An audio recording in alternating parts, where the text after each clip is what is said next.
A reading from the book of prophet Joshua.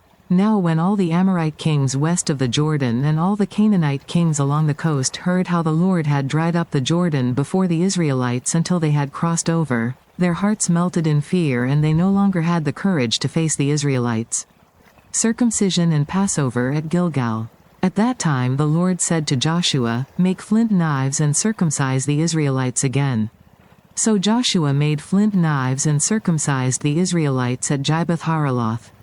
Now this is why he did so: all those who came out of Egypt, all the men of military age, died in the wilderness on the way after leaving Egypt. All the people that came out had been circumcised, but all the people born in the wilderness during the journey from Egypt had not.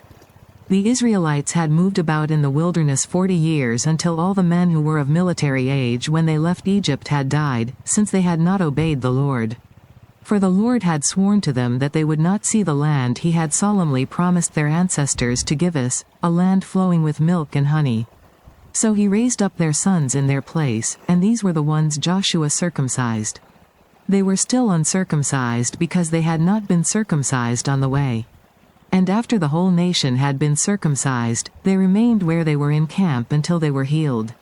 Then the Lord said to Joshua, "Today I have rolled away the reproach of Egypt from you."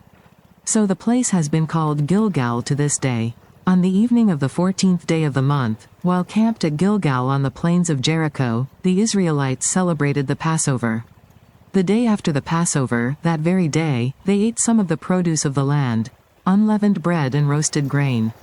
The manna stopped the day after they ate this food from the land. There was no longer any manna for the Israelites, but that year they ate the produce of Canaan.